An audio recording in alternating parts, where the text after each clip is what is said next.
¿Qué tal? Voy a desarrollar un tema complicado, pero decisivo, que es la relación entre el anarquismo y el comunal. Porque los anarquistas, en todas sus variantes, siempre han rechazado el comunal. Lo han ignorado, lo han rechazado, con una excepción, que la revista Blanca, que sacaba Juan Montseny a principios del siglo XX, que ahí sí se recogía, aunque de una manera superficial, pues actividades comunales que realizaba, pues recuerdo, en provincias de Burgos, en provincias de Soria. Ellos mandaban para allá a un periodista, hacía unas fotografías y explicaba cómo se vivía en estos pueblos y manifestaban simpatía. La revista Blanca pues era muy curiosa y se llegaron a escribir personajes famosos como Einstein, Madame Curie, toda esta gente. Por lo tanto, tenía una amplitud de miras que rebasaban mucho lo que es el anarquismo. El anarquismo, como teoría política y económica, ha ignorado e ignora siempre el comunal. Es más, está en contra. Hay gente que se queda un poco confusa al saber esto porque creen que los anarquistas deberían apoyar el comunal, pero no lo hicieron. En la Segunda República, todo el movimiento de rebelión procomunal que tiene lugar en la primavera de 1936 es rechazado por los anarquistas que apoyaban al Frente Popular. Ya sabéis que Durruti, el célebre anarquista, él pide el voto para el Frente Popular y entonces pues ellos estaban a favor de la Guardia Civil cuando iba a machacar las rebeliones rurales que había al grito de devolvernos nuestras tierras, devolvernos el comunal que el Estado liberal nos ha expropiado. En el Congreso de Zaragoza del CNT, en mayo de 1936, pues no se dice nada absolutamente cuando todo el país hervía con la rebelión procomunal. Muchísimas provincias, muchísimo conflicto, muchos muertos, muchas actuaciones de la policía, muchos muertos también por parte de la Guardia Civil, porque la gente se defendía. Entonces aquello era una cosa artificial. Lo que allí se discutieron fue cosas puramente anecdóticas y la preocupación principal era los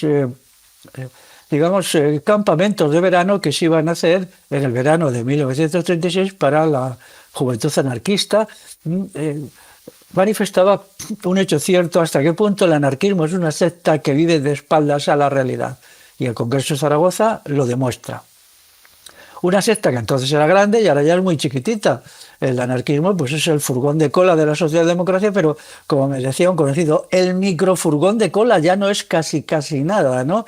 Entregado a actividades ya perfectamente pues reformistas, sin ningún valor, de hecho, como es el veganismo, como es la ocupación y poco más, ¿no?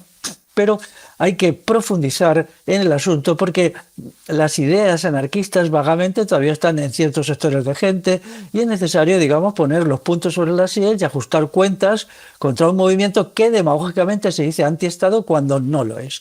Esta es la cuestión principal. De la misma manera que el marxismo se dice anticapitalista y no es anticapitalista, es procapitalista.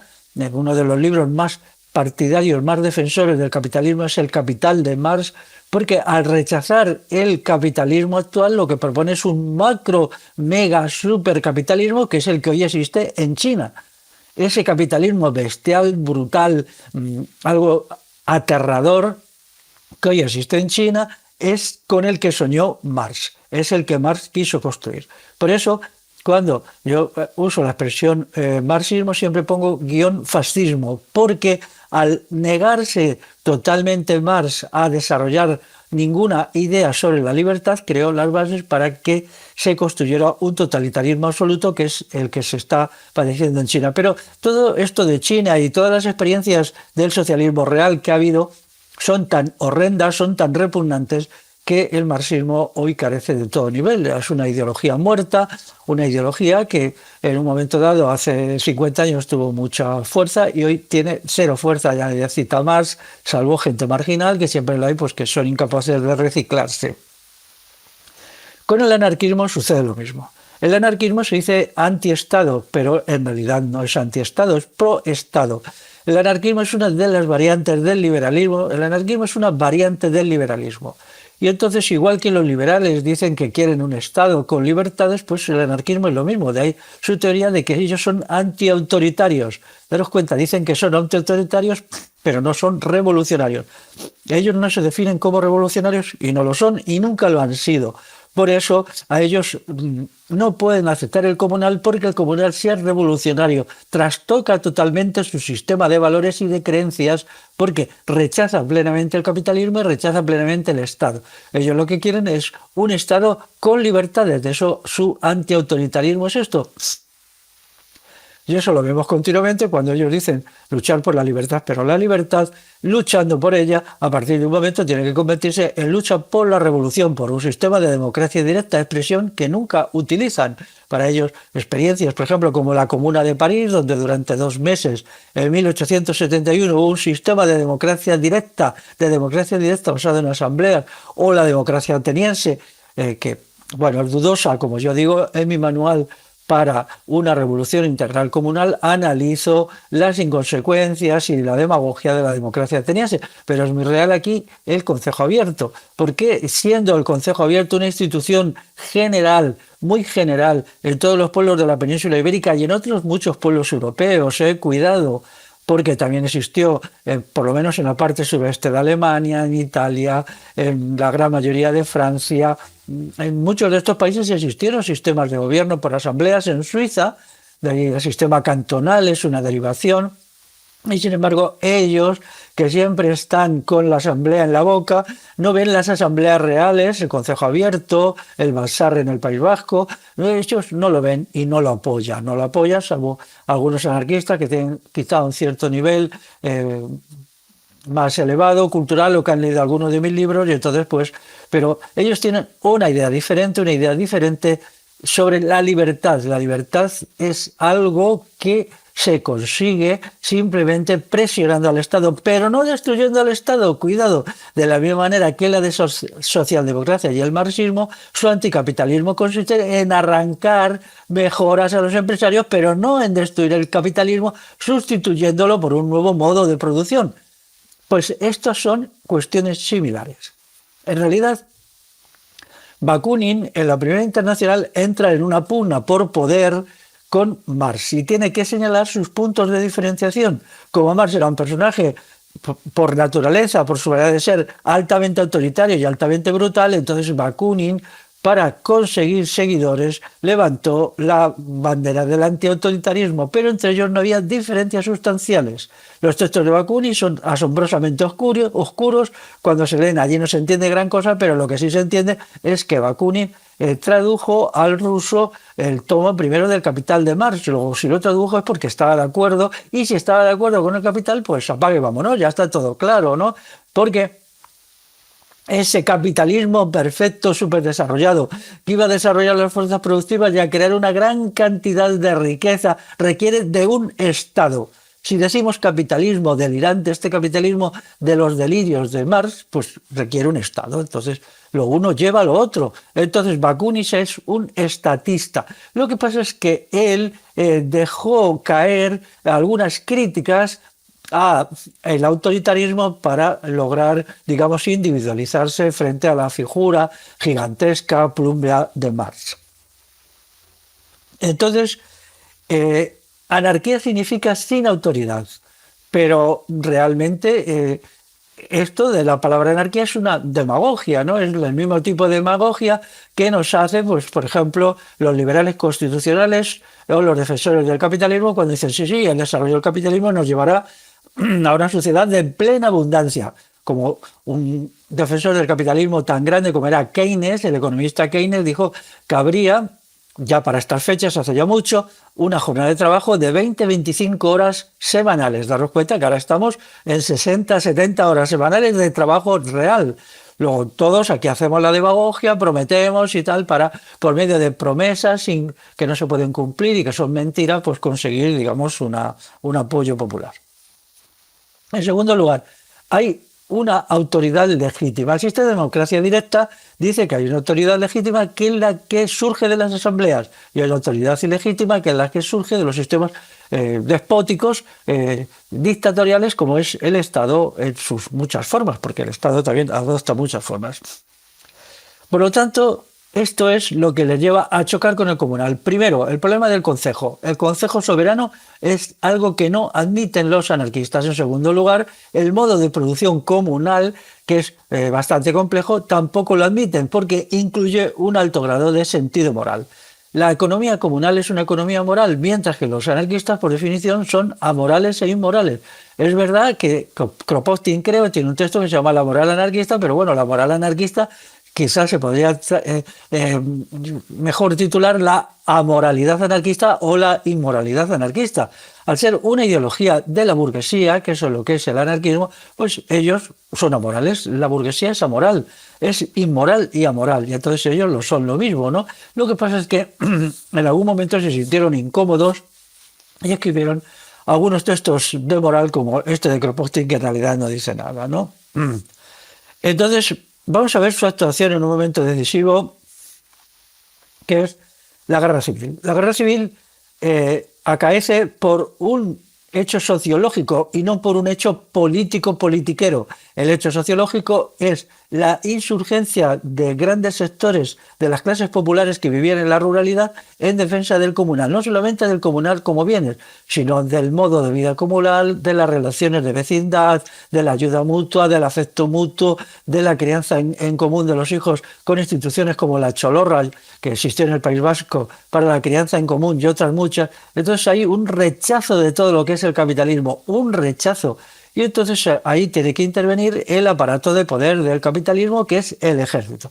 Y el ejército, dirigido por Franco, pues da el golpe de Estado y entonces elimina el poder republicano porque había demostrado ser ineficaz. Era un trasto inútil que se tira al lado, no porque estuvieran en desacuerdo con él, sino porque no servía. Había demostrado que era incapaz el Frente Popular y la República de controlar la insurgencia. Daros cuenta que entonces la mayoría de la población vivía en el campo y una parte muy importante de la clase obrera trabajaba en un tipo de industria dispersa y no concentrada como lo que había hoy.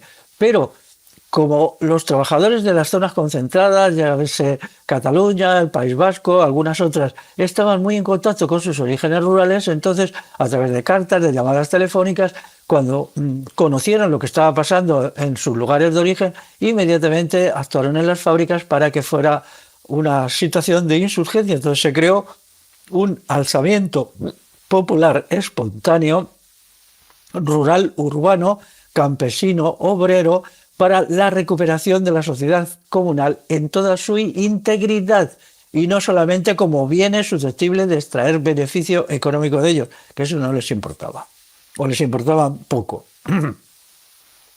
Entonces, ¿qué sucede?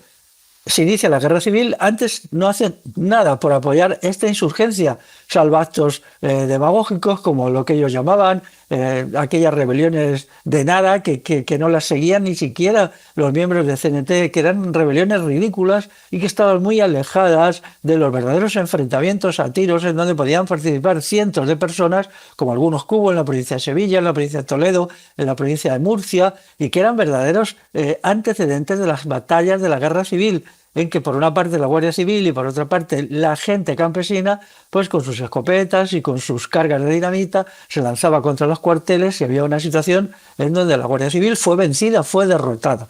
Cuando llegó el lanzamiento del ejército, la Guardia Civil ya había sido derrotada por la insurgencia popular, por la fuerza popular, por el armamento popular y estaba confinada en sus cuarteles y no se atrevía a salir de ellos más que hacían pequeños recorridos, eran tres, ya no era la pareja de la Guardia Civil, sino el trío de la Guardia Civil y ya ni eso. A veces se negaban en redondo a salir de los cuarteles porque la probabilidad de ser atacados y muertos o heridos era muy elevada. Inmediatamente iniciada la guerra civil, pues de acuerdo a su ideología liberal capitalista, tanto CNT como FAI se integran en el Estado republicano. Lo que hacen inmediatamente es integrarse. Hacen muchos gorgoritos, que si las milicias antifascistas de aquí, de acá y de allá, pero ellos como no tenían un programa revolucionario, pues cuando llega el momento de que la sociedad explota, pues lo único que hacen es dejarse guiar por lo que tenían en la cabeza, que era liberalismo, progresismo y capitalismo. Si se dice que la revolución no interesa salvo como una palabra vacía, yo nunca he visto a ningún anarquista que me diga cuál es su programa de la revolución. Se supone que todo lo que hacen ellos es revolucionario porque son anarquistas, incluido las cosas más contrarrevolucionarias.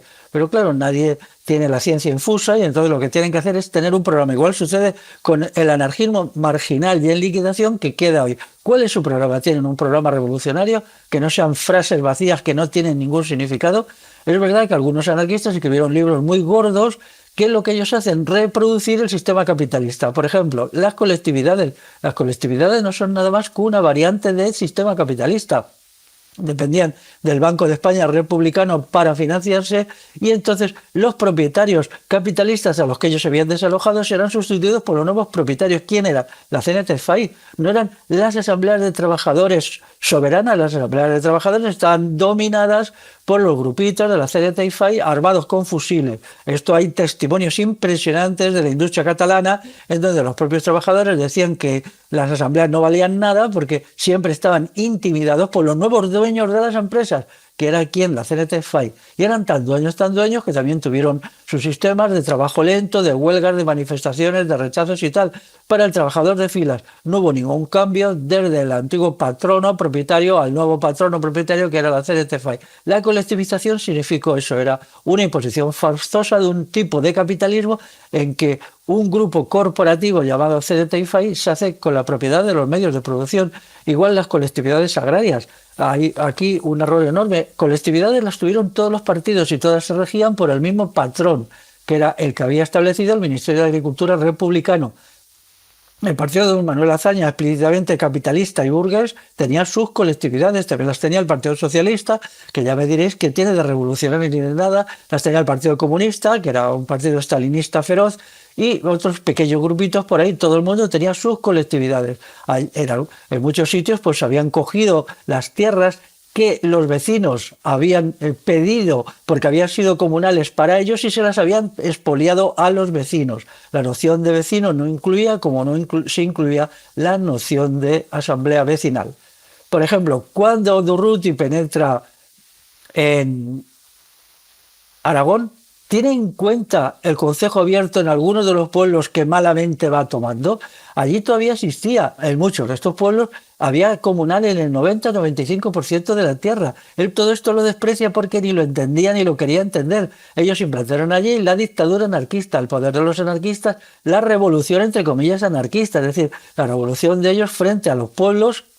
Los pueblos no veían ninguna diferencia, salvo el color de las banderas y la retórica entre ellos y los falangistas. Y entonces, pues, ¿por qué tenían que estar a su lado cuando ellos ni les permitían desarrollar su soberanía como concejo abierto, ni les permitían manejar el comunal, se lo permitían menos de lo que había habido antes de la guerra civil? Porque todavía en algunos de estos pueblos, insisto, y lo sigue habiendo hoy, todavía en algunos pueblos de Aragón, el 95% de la tierra, por ejemplo, en Ejea de los Caballeros, pues es comunal y en otros muchos. Entonces Durruti estableció un sistema militarista que demuestra lo que es el anarquismo, pero un militarista con él como caudillo. Tengo que decir que todo lo que hizo Durruti en Aragón sencillamente es vergonzoso. Durruti no tenía ni idea de cuestiones militares, dependía totalmente del Ministerio del Ejército Republicano. Él no sabía nada del arte de la guerra, no tenía ni idea. La actuación de los anarquistas allí se movió entre la incompetencia, el desprecio por la gente. Eso es propio de todos los anarquistas. Los anarquistas sienten un gran desprecio por la gente común, no son capaces de unirse con la gente común para construir una nueva sociedad. Las asambleas son sus asambleas, sus asambleas. La tierra es su tierra, los bienes industriales son sus bienes. Ellos tienen un sentido de la propiedad que, vamos, nada tiene que envidiar al que tenga la burguesía, y eso sigue sucediendo hoy. Por eso tienes ese sentido de secta. Lo que es nuestro es lo bueno, lo que no es nuestro no es lo bueno. Cuando realmente el sistema comunal no se basa en categorías ideológicas. Eres vecino, ya está. Puedes tener la ideología que tengas, eres vecino, eres mi vecino, y siendo mi vecino, tenga la ideología que tenga, nos organizamos para organizar la economía en nuestro territorio y para organizar los sistemas de democracia directa. Eso es lo bueno, eso es lo excelso, es lo maravilloso del comunal. que no se basa en ideologías. Y por eso la revolución integral comunal rechaza las ideologías. Nosotros lo único que queremos como revolución integral es hacer un cambio político, un cambio de cosmovisión, un cambio ideológico, no jugar a competencias ideológicas. En el terreno de la guerra fue ridículo todo lo que hicieron. Unos miles de tíos que eran incapaces de vencer a unos cientos de falangistas y de guardias civiles. Hay que leer algunos testimonios de los falangistas y guardias civiles riéndose de ellos, diciendo que eran cobardes, que eran incompetentes, que no entendían de nada, que lo hacían todo mal y que a ellos les era facilísimo pues estar allí y pararles y hacer prácticamente con ellos lo que querían. Y eso era el celebérrimo Durruti, que es un personaje averiado que más bien debería de caer en el olvido, que es lo mejor que le pasaría. Las colectividades industriales de CNT-FAI pues serán lo mismo que las colectividades de otros. Ellos querían controlar más y el Partido Comunista quería también controlar y entonces hubo un conflicto. CNT fue un sindicato partido, pero como un partido. Eso se ve perfectamente en lo que se llama el Consejo de Aragón.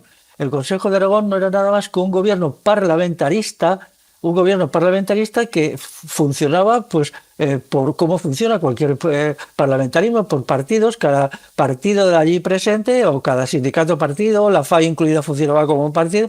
Tenía dos o tres en el Parlamento aragonés tenía 2 o 3 parlamentarios y entonces ellos operaban así. Esto se ha vendido como si fuera asambleario, pero qué vergüenza. Esto es una falta absoluta de vergüenza.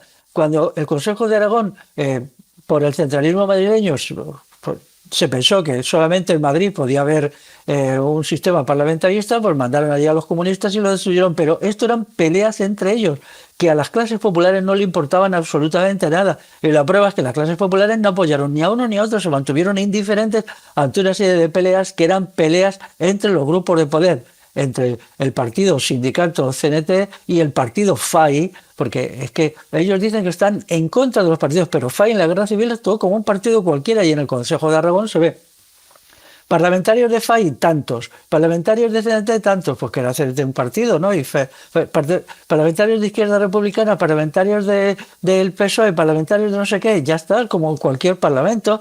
Y es que con su rechazo de la revolución, que es la quintesencia del anarquismo, les llevó a esto, ¿no?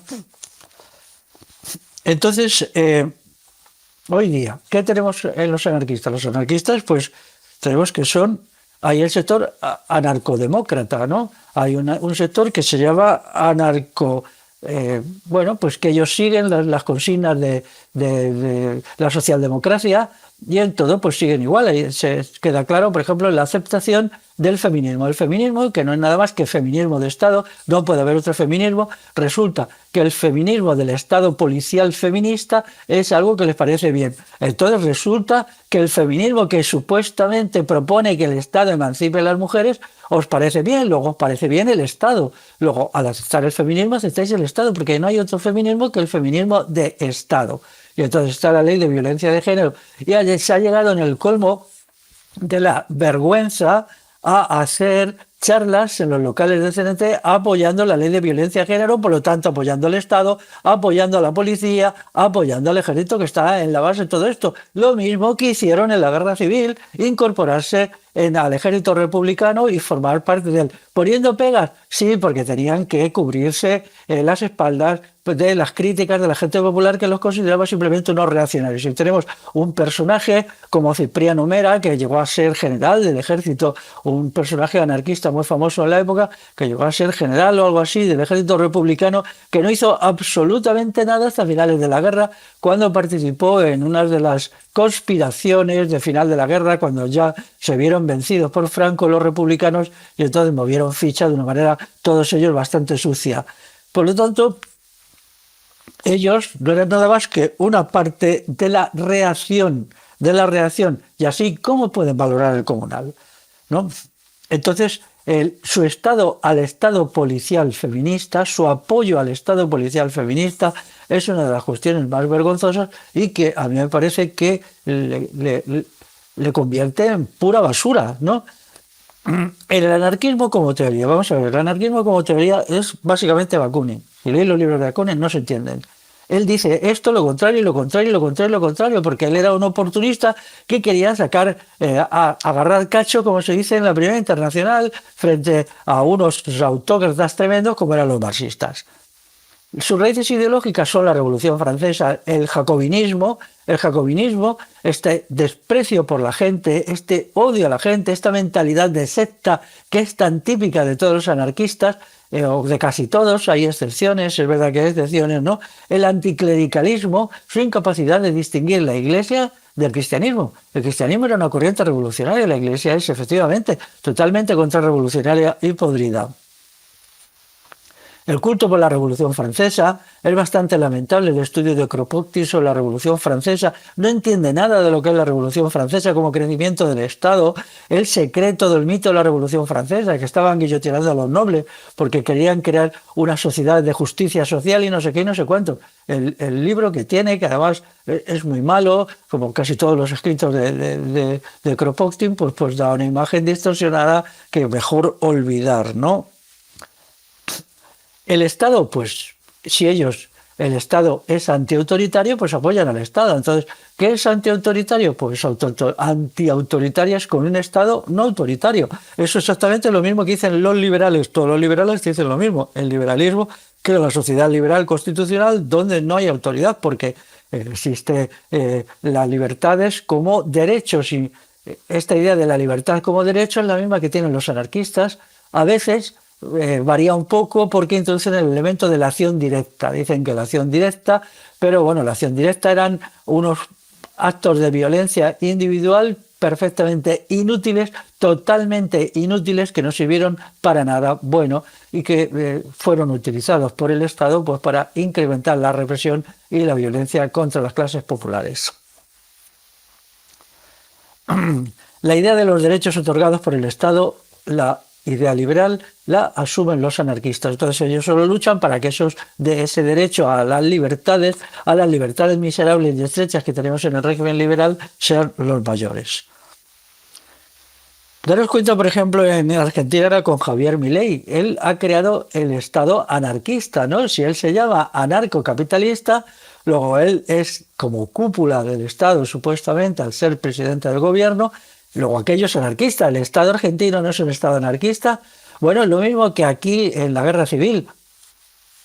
Él quiere usar el Estado para eliminar al Estado para que solo haya capitalismo. Daros cuenta que galimatías, o sea, fortalece al Estado porque está creando servicios más y más funcionarios para desmontar al Estado. Primero fortalecemos al Estado para desmontar el Estado y desmontamos al Estado para que solo haya capitalismo. Pero vamos a ver, si solo hay capitalismo, ¿quién va a defender al capitalismo contra los trabajadores que quieren expropiar el capitalismo y crear una economía comunal? Pues lo va a defender el Estado, como aquí sucedió en 1936, cuando la gente se alzó contra los ricos, los terratenientes y las oligarquías industriales, pues tuvo que intervenir el ejército. Luego, ahí tenemos como un anarquista que se llama a sí mismo anarquista capitalista, como Javier Milei, es un anarquista estatista. Todos los anarcocapitalistas son anarcoestatistas, irremediablemente. Si defiendes el capitalismo, pues las estructuras capitalistas no son naturales, son artificiales. No es algo que surja de la naturaleza misma de los seres humanos y de la sociedad. Son una cosa artificial que se defiende y mantiene por la violencia. ¿La violencia de quién? Del Estado. Son cosas de sentido común, ¿no? Es tremendo que esto lo niega alguna gente. Recuerdo ya hace muchos años cuando leí La conquista del pan, uno de los libros más leídos de Kropotkin. Me escandalizó. Es un libro de derechas, pero de la socialdemocracia más derechosa. La idea de que todo consiste en que la gente tenga mejores salarios. Es algo vergonzoso, este libro es vergonzoso. Es un libro vergonzoso que me hizo ver realmente lo que era el anarquismo, más allá de las frases demagógicas y vacías que para, lo digo de nuevo, cubrirse las espaldas, ellos usan de vez en cuando. Hay otro elemento del anarquismo que es el rechazo de todo lo que es positivo en la cultura occidental.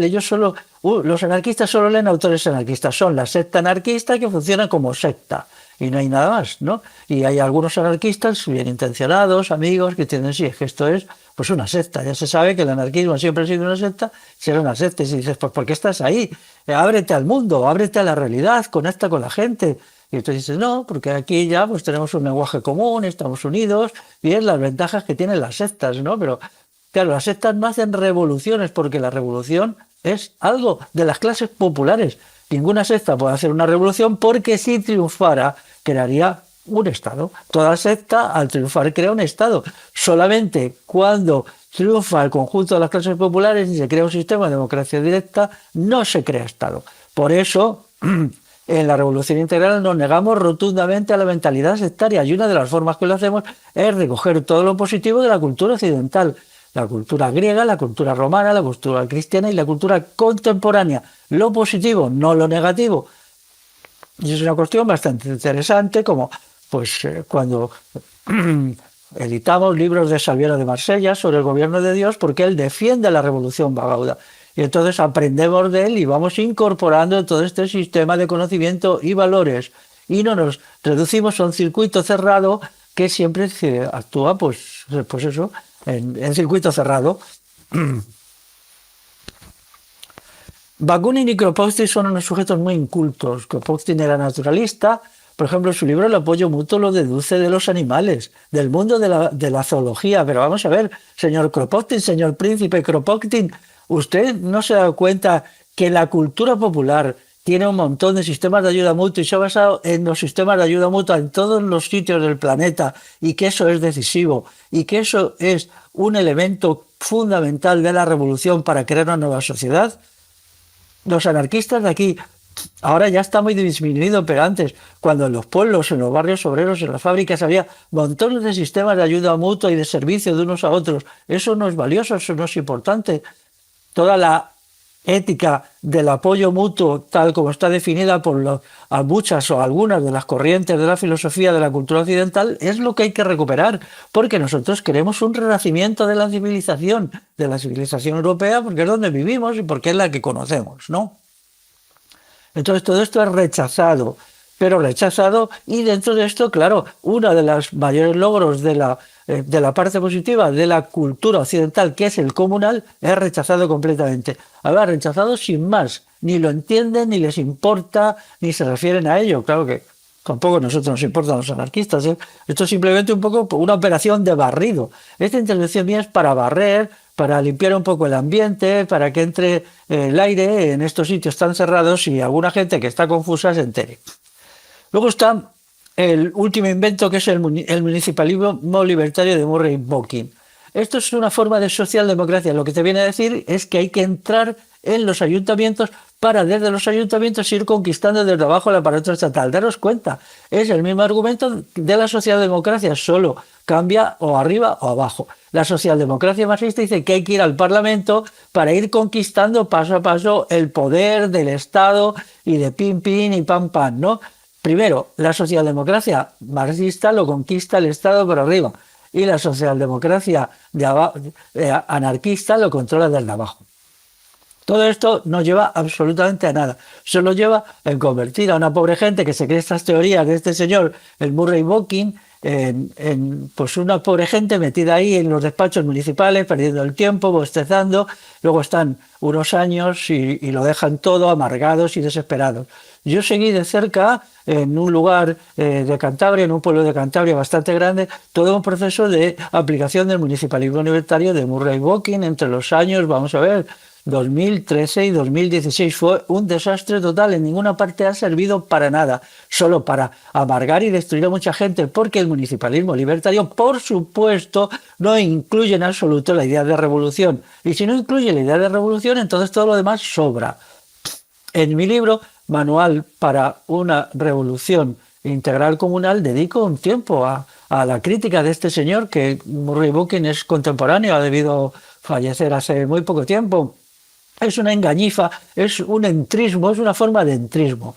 De entrismo en los ayuntamientos, porque se supone que están más en la base. Pero vamos a ver, para hacer la revolución hay que salirse del sistema. No solamente no participar en las elecciones generales, sino tampoco en las elecciones municipales. No estar en nada que el sistema haga. Podemos a veces, pues puede haber un acto cultural, un acto político, los ayuntamientos, pues es verdad, están más en contacto con la gente, pero una cosa es que coincidamos con algún ayuntamiento en alguna cosa y otro es que nos presentemos a las elecciones municipales que en nada cualitativo se diferencian de las elecciones generales. Murray Bookchin es un contrarrevolucionario, un antirrevolucionario, un no revolucionario, alguien que recoge lo peor del pensamiento anarquista, que es el rechazo de la idea de revolución. Pero hay otra cuestión que a mí me duele mucho, que es el rechazo de la noción de cultura popular. Para los anarquistas, la gente normal de la calle, pues son todos unos reaccionarios. Antes decían todos estaban manejados por el clero, eso lo oían mucho cuando trataban con gente del mundo rural. Como ellos veían, pues las ermitas y tal, pues creían que el clero mandaba en ellos, y entonces siempre se estaban acusando de manejados por el clero y tal. Ellos eran una minoría purísima, que no quería mezclarse con la gente para mantener su ideal no revolucionario y todos sus dogmatismos. Porque si alguien tiene ganas, ¿por qué no hace un libro con los dogmatismos anarquistas? Saldría un libro gordo, ¿eh? Todas creencias infundadas, dogmatismos absurdos que ellos imponen a sí mismos y que viven. Claro, esto les permite no mezclarse con la gente, porque tienen miedo a la gente, miedo a la realidad, miedo al mundo. Son un grupo de marginales que se organiza a partir de una ideología marginal. Pero no solamente están estos, luego están los anarcofascistas. Los anarcofascistas, que son los que a mí me han atacado muy duramente en años pasados, pues ¿quién es el teórico de los anarcofascistas? Pues Max Stirner. El único y su propiedad es un libro fascista de cabo a rabo, el único, daros cuenta, el único, yo soy el único.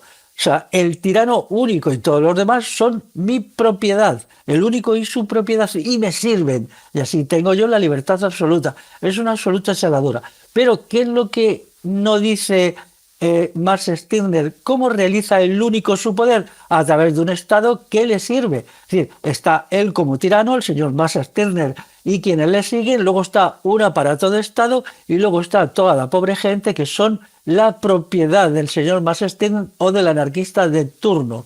Es una teoría sobre el poder unipersonal digna de un Calígula, digna de un Franco o de un Hitler. Esto es, o de un Felipe II, o de un Abderramán III, por ejemplo, ¿no? Entonces, esta basura asquerosa, totalitaria, fascista, 1000 veces fascista, es la que les gusta leer a los anarquistas. Yo recuerdo que cuando yo empecé un poco a tratarme con algunos anarquistas, yo no había leído más Stirner y cuando lo leí me quedé estupefacto. ¿Pero qué estoy leyendo yo? ¿Esto qué es? ¿Un manual de algún falangista loco o qué? Y entonces ya, bueno, profundicé ahí y esto es lo que ellos leen. Y luego, claro, pasamos a Nietzsche. En Nietzsche la voluntad de poder es lo mismo, la voluntad de poder que es el Estado. Nietzsche soñó con que él iba a ser el gran hombre, la criatura todopoderosa, el superhombre que iba a construir un Estado y después el Estado iba a dominar a todas las clases populares que iban a estar a su servicio y entonces él iba a ser el superhombre. La teoría del superhombre es la teoría del Estado total, del Estado totalitario. Esto ya rebasa incluso el problema del Estado liberal, porque ya no incluyen libertades formales, es absolutismo total. O sea, lo que antes decía Calígula, es Calígula. Entonces los anarcofascistas son tremendos porque ellos sienten un desprecio absoluto por las clases populares, por la gente, se sienten dioses. Es una teoría de cómo yo me endioso y me convierto en un peligro para los demás. Afortunadamente hace unos años con algún amigo le dimos un buen repaso a Nietzsche y le pusimos en su sitio y le presentamos pues lo como es. Pues cuando la gente de la Gestapo, entre tortura y asesinato, pues se aburría y los más cultos, pues en su casa leían La voluntad de poder de Nietzsche y esto era, claro, les justificaba, ¿no? Entonces, daros cuenta en qué lodazal horrible funciona el anarquismo, que luego esto se intenta tapar con frasecitas sobre las asambleas, sobre la revolución, que siempre es la revolución suya, no la revolución popular, no, ellos están en contra de la revolución popular, ellos están a favor de que ellos se conviertan en poder. Y esto se hizo en la guerra civil. Hay estudios espeluznantes, como en algunos pueblos, sobre todo en Cataluña, pueblos pequeños, llegaban 10, 12, 14 anarquistas y constituían allí se constituían en poder, expropiaban la mejor casa del pueblo y se hacían servir por los vecinos del pueblo, que les llevaban alimentos, estaban obligados a servirles. Yo estaba ahí todo el día de cháchara, fumando, bebiendo, con sus fusiles, mientras que los pobres vecinos pues tenían que estar a su servicio y con mucho cuidado, porque si no, pues te declaraban reaccionario y fascista y te pegaban 2 tiros.